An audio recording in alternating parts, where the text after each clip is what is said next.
10,000 செக்மெண்ட்ல ஒரு நல்ல ஸ்மார்ட் போனை பார்த்து ரொம்ப நாள் ஆகுது. பட் இன்னைக்கு IQOO ஒரு புது ஸ்மார்ட் போனை லான்ச் பண்ணியிருக்காங்க 10,000 ரூபாயில. என்ன இருக்குன்றத பார்த்தலாமா? எப்பவுமே குயிக்கான அன்பாக்சிங் பண்ணுவோம். இந்த வாட்டி குயிக்கஸ்ட் அன்பாக்சிங். இந்த ஐட்டம் மட்டும் தாங்க பாக்ஸ்ல இருந்தது. இந்த மொபைலை ஏற்கனவே பார்த்த மாதிரி ஞாபகம் இருக்கா? நம்ம சேனல்ல பார்த்துருக்க மாட்டீங்க. பட் ஏற்கனவே லான்ச் ஆனது தான் Vivo T3 Lite 5G smart phone. அதே தான் சரிங்களா. என்ன இப்போ அதை விட கொஞ்சம் ப்ரைஸிங் கம்மியாக வச்சிருக்காங்க. சரி, அப்படி என்னதான் இருக்குன்னு பின் பக்கமாகவே பார்த்தீங்கன்னா பின்னாடி பார்க்கும்போது இது ஒரு 10,000 ரூபாய் ஸ்மார்ட் போன் மாதிரியே தெரியாது. அப்போ முன்னாடி பார்த்தா பர்ஃபார்ம் பண்ண விட்றா. முன்னாடி பார்த்தா நல்லாவே தெரியும். பிளாஸ்டிக் பேக் தான் வந்து கொடுத்துருக்காங்க. நல்ல மேட் ஃபினிஷிங்காக தான் கொடுத்துருக்காங்க. நீங்கள் தூரத்துலேருந்து பார்த்தீங்கன்னா அந்த ப்ரீமியம் லுக் மாதிரி இருக்குது. காரணம் என்னென்னு பார்த்தீங்கன்னா இந்த கேமரா பம்ப் மாதிரி தெரியும். பட் இது பம்ப் கிடையாது, ஆக்சுவலி அது டிசைன். அதனால தான் அது அந்த லுக்கே வந்து கொண்டு வருது. சரி, அப்படியே திருப்பி ஃப்ரண்ட் சைடில் பார்த்தீங்கன்னா அடே அப்படின்ற மாதிரி தோணும். பட் 10,000 ரூபாய் பட்ஜெட், அதை மனசில் வச்சுக்கலாம். ஸோ 10,000 ரூபாய் பட்ஜெட்டில் நீங்கள் வச்சு பார்க்கும்போது மேலே அந்த யூ நாச்சு இருக்குது, கீழே வந்து அந்த சின்ன இருக்குது, பெசில்ஸும் கொஞ்சம் பெருசாக தான் இருக்கும். எல்சிடி டிஸ்பிளே தான். அண்ட் உங்களுக்கு இந்த எல்சிடி டிஸ்பிளேலே சைஸை வந்து பார்த்தீங்கன்னா 6.56 இன்ச்சுக்கான டிஸ்பிளே வந்து கொடுத்துருக்காங்க. 90 ஹெர்ட்ஸ்க்கான ரெஃப்ரெஷோட எல்சிடி டிஸ்பிளே தான். ஆனால் HBM பொறுத்த வரைக்கும் 840 கொடுத்துருக்காங்க. சொல்லும் போது 840 பெருசாக இருக்க மாதிரி இருந்துச்சு. ஏன்னா 18,000 ரூபாய் ஸ்மார்ட் ஃபோன்லாம் கூட 600 700 தான் அவங்க கொடுத்துருந்தாங்க. பரவாயில்ல அப்படின்னு சொல்லி தான் நினச்சோம். பட் இண்டோரில் யூஸ் பண்ண பிரச்சனை கிடையாதுங்க. அவுட்டோரில் போகும்போது அந்த 600 எப்படி இருந்துச்சோ கிட்டத்தட்ட அதே மாதிரி தான் இருக்கு. ஸோ பிரைட்னஸ் யூஸ் பண்ற அளவுக்கு இருக்கு. அதுக்கு மேல எதிர்பார்க்காதீங்க. கலர்ஸுமே அதுதான் எல்சிடி.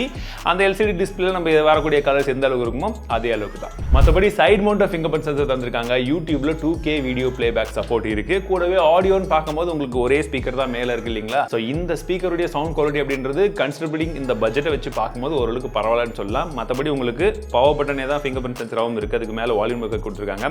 டாப் சைடில் மட்டும் தான் ஸ்பீக்கர் இருக்கு. இடது பக்கமாக சிம் ஸ்லாட்ஸ் கொடுத்துருக்காங்க. கீழே பார்த்தீங்கன்னா நமக்கு டைப் சி போர்ட் இருக்கு. and 3.5mm jack இருக்கு and primary microphone கொடுத்திருக்காங்க. and performance பொறுத்தவரைக்கும் MediaTek உடைய 6300 அப்படினு சொல்லக்கூடிய அந்த ஒரு 5G ப்ராசஸர் வந்து கொடுத்திருக்காங்க. இவங்க 5G இந்த செக்மெண்ட்ல இதுதான் பெஸ்டா இருக்குன்ற மாதிரி தான் இந்த ப்ராசஸரை வந்து லான்ச் பண்ணிருந்தாங்க. அதாவது இந்த மொபைலை வந்து லான்ச் பண்ணிருந்தாங்க. அதற்கான காரணம் என்னன்னு பாத்தீங்கன்னா இதோட AnTuTu ஸ்கோர் 4 லட்சத்துக்கிட்ட வருது. உங்களுக்கு CPU 87% and GPU வந்து பாத்தீங்கன்னா 98.6% வருது. LPDDR4 க்கான RAM type.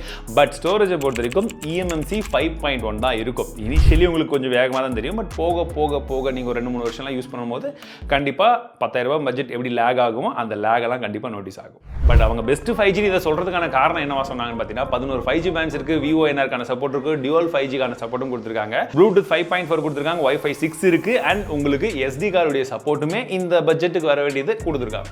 Android 14 கொடுத்திருக்காங்க. FunTouch OS 14 இருக்கு. அண்ட் Bloatware ஒரு சிலதெல்லாம் இருக்கு. நம்ம வேணாம்னா அன்இன்ஸ்டால் பண்ணிக்கலாம். கூடவே வந்து பார்த்தீங்கன்னா 2 வருஷத்துக்கான OS அப்டேட், 3 வருஷத்துக்கு செக்யூரிட்டி அப்டேட் தந்திருக்காங்க. 10,000 ரூபாய் மொபைல்ல இந்த மாதிரி விஷயங்கள் கொடுக்கிறது நல்ல விஷயம். ஏன்னா 20,000 ரூபாய்க்கே இந்த மாதிரி தான் கொடுக்குறாங்க. 2+3ன்றாங்க. ஸோ 10,000 ரூபாய்க்கு எல்லாருமே இந்த மாதிரி கொடுத்தாங்கன்னு வச்சுக்கோங்களேன், எல்லாருக்குமே நல்லது. இந்த ப்ரீமியம் ரேஞ்சில் இருக்கக்கூடிய FunTouch OSல இருக்கக்கூடிய ஃபீச்சர்ஸ் எல்லாமே இருக்குமான்னு கேட்டிங்கன்னா அப்படி கிடையாது. கொஞ்சம் லைட்டர் வெர்ஷன் மாதிரி தான் வந்து கொடுத்துருக்காங்க. அதாவது வெர்ஷன் சொல்ல முடியாது, கொஞ்சம் அந்த ஃபீச்சர்ஸ் தான் இல்லாமல் தான் வந்து கொடுத்துருக்காங்க. யூஸ் பண்ணுறதுக்கு ஓரளவுக்கு ஓகே. இது ஃபர்ஸ்ட் இம்ப்ரெஷன் மட்டும் தான். மற்றபடி கேமராவில் அவங்க பிரைமரி கேமராவில் சோனி லென்ஸ் யூஸ் பண்ணிக்கிறதா சொல்கிறாங்க. ரெண்டாவதாக ஒரு 2 மெகாபிக்சல் கேமரா இருக்குது. பட் இருந்தாலும் நாங்கள் எடுத்த சாம்பிள் இமேஜஸ் எப்படி இருக்குன்றதை பார்க்கறதுக்கு முன்னாடி செல்ஃபி கேமராவும் 8 மெகாபிக்சல் தான் இருக்குது. இப்போ 2 எடுத்த சாம்பிள் இமேஜஸ் மொத்தமாக பாருங்க எப்படி இருக்குன்றது சொல்லுங்க. கேமரா ஓரளவுக்கு ஓகேவா தாங்க இருக்கு. ரொம்ப பெருசாக வந்து எதிர்பார்க்காதீங்க. அண்ட் ஒரு சில டைம்ல வந்து அந்த ஃபோக்கஸிங்கும் வந்து கொஞ்சம் மிஸ் ஆகிற மாதிரி இருக்கு. ஸோ இதை ஏதாச்சும் ஒரு அப்டேட் கொடுத்து ஃபிக்ஸ் பண்ணாங்கன்னா கொஞ்சம் பெட்டராக இருக்கும். பேட்டரி 5000 mAh பேட்டரி, 15 வாட்க்கான ஃபாஸ்ட் சார்ஜிங் சப்போர்ட் வந்து கொடுத்துருக்காங்க. ஸோ இந்த செக்மெண்ட்ல ஓரளவுக்கு performance day to day usage use பண்றதுக்கு, மற்றபடி பேட்டரி லைஃப் கண்டிப்பாக நல்லா இருக்கணும். 5Gக்காக ஒரு ஸ்மார்ட் போனை பார்க்குறீங்க அப்படின்ற பட்சத்தில் இது ஒரு ஆப்ஷனை வச்சு வந்து பாருங்க. இதோடைய ஃபர்ஸ்ட் இம்ப்ரெஷன் மட்டும் தான். ஒருவேளை ரிவ்யூ வேணும்னா சொல்லுங்க, சீக்கிரமா உங்களுக்கான ரிவ்யூவை கொண்டு வரேன்.